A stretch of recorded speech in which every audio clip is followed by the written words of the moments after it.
Sakana, sakan, sakin, maskan are some of the words derived from the root sakana, Seen-Kaf-Noon. In this episode, we will explore the meaning and use of these words and others. I'm Muhammad Trabilsi, and this is Arabic Word Trees.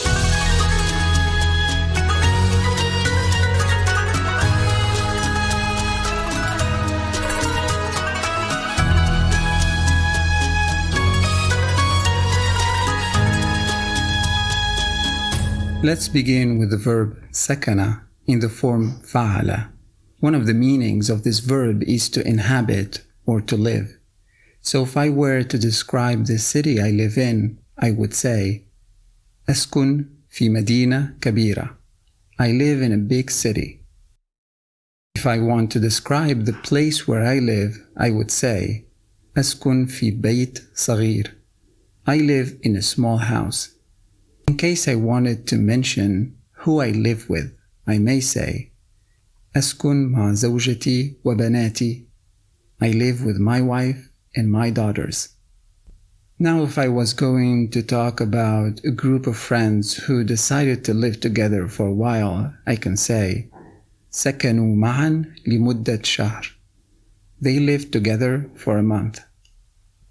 If I want to talk about a couple who lived in a poor neighborhood, I could say, سكن في حي فقير. They lived in a poor neighborhood. Human beings reside in houses. Love, on the other hand, resides in hearts, as it extends the boundaries of a physical house. This was expressed by the Andalusian poet Lisan al-Din al-Khatib, who says, سكن الحب فؤادي.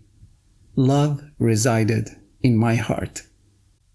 There are people who will always find their happiness and peace of mind living in the countryside, so that they would feel miserable if they had to be in a city, especially a big one. Abu al-Qasim al-Shabi, a famous Tunisian poet, also suffered from an involuntary move to the city that made him say in one of his poems, وَأَنَا الَّذِي سَكَنَ الْمَدِينَةَ مُكْرَهًا. And it's me who lived in the city against his will. Sakan is al-masdar, the noun from sakana.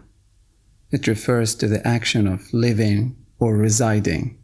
So when a person wants to live in a certain place, we may say, تريد السكن في هذا البلد. She wants to reside in this country. And if a person doesn't want to live in a given neighborhood, we may say, ما تريد السكن في هذا الحي. She doesn't want to live in this neighborhood. Some companies provide accommodation for their employees as a part of work benefits. So we can say, هذه الشركة توفر السكن للموظفين. This company provides accommodation for employees. Supposing that you wanted to ask about the benefits that a scholarship program provides, your question could be like this. هل تقدم هذه المنحة السكن للطلاب? Did this scholarship provides accommodation for students? And from the noun sakan, we can derive the adjective sakani to mean residential, as in these examples. هذا الحي سكني. This is a residential neighborhood. هذه منطقة سكنية. This is a residential area. Can we derive a word for the place where a person lives? Yes, we can do that. The form we need for this kind of derivation is مفعل. So the word sakan becomes مسكن. Maskan is the most general term for the place where a being resides, whether that an animal, an insect, a human being, or any other being. So if we want to speak about the basic physiological needs of a human being, we would say, for example, الإنسان في حاجة للأكل والشرب والماء والمسكن. Human beings need food, drink, water, and shelter. In many countries, the government provides social housing to some people. You may read about this in a newspaper. الحكومة وفرت مساكن لأكثر من 1000 عائلة. The government gave houses to more than 1,000 families. Qais ibn al-Mulawwah, a 7th century Romance Arab poet, was asked about the woman he was in love with, Layla, about who she was and where she lived.